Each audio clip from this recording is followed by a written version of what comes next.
আজ আমি অনেকটা খুশি, কারণ আজ অনেকদিন পর, মানে বলতে গেলে কয়েক বছর পর সব বন্ধুরা মিলে একসঙ্গে যাচ্ছি আমাদের সেই পুরনো জায়গায়, যেখানে গেলে আমার মন সত্যিই ভালো হয়ে যেত। আজ অনেকদিন পর সবাই মিলে একসঙ্গে হয়েছে, আই না। তবে কাজ থাকার জন্য কয়েকজন আসতে পারেনি। আজকে আমরা যাব হচ্ছে আমাদের ছোট্টবেলায় যে জায়গাটা আমরা যেতাম, তো সেখানে যাবো আজকে। আগে তো আমাদের বাইক ছিল, আমরা বাইকে করে যেতাম। এখনো বাইক চালাতে পারে না, এখনো পর্যন্ত বাইক চালাতে পারে না।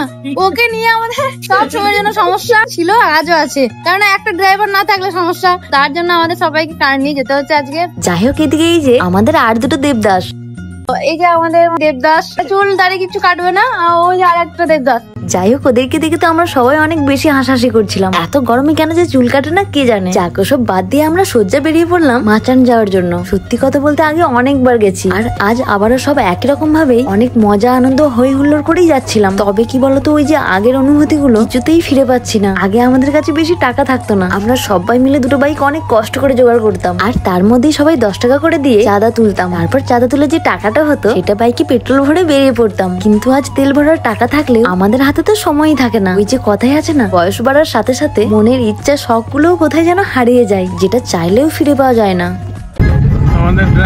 তবে আজ আমার বন্ধুগুলো আমায় ড্রাইভার বানিয়ে ছেড়ে দিয়েছে। অবশ্য আমি তো ড্রাইভারের মেয়ে, তাই সত্যি কথা বলছি, আমাকে ড্রাইভিং করতে এত বেশি ভালো লাগে সেটা আমি বলে বোঝাতে পারবো না।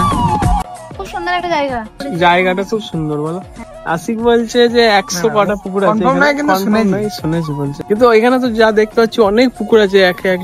এই এরিয়াটা প্রচুর বড়। শুনেছি এখানে নাকি 108টারও বেশি পুকুর রয়েছে। এখানটা মানে কি 100 কটা পুকুর আছে বলছে, আমি জানি না। এখান থেকে কিন্তু অনেকটা দূর, আমি হয়তো আছে।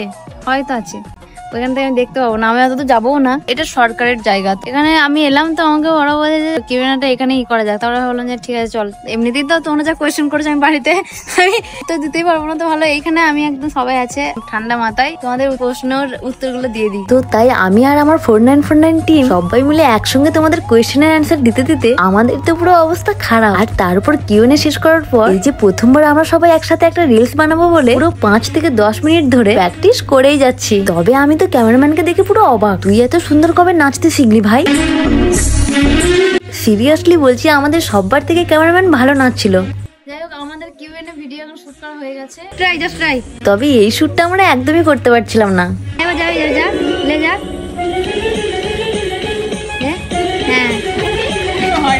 আসলে কি বলতো, আমরা তো আর ড্যান্সার না, তাই ঠিক করে আমাদের দ্বারা নাচটা হয় না। আমরা শুধুমাত্র একটুখানি মজা করার জন্য এই যে এরকম পাগলামিগুলো করে থাকি। তো যাই হোক, আজকের ব্লগটা আমি এখানেই শেষ করছি। আর হ্যাঁ, খুব শীঘ্রই কিন্তু তোমাদের কিউএনএ ব্লগ আসছে, ওই 2-3 দিনের মধ্যে।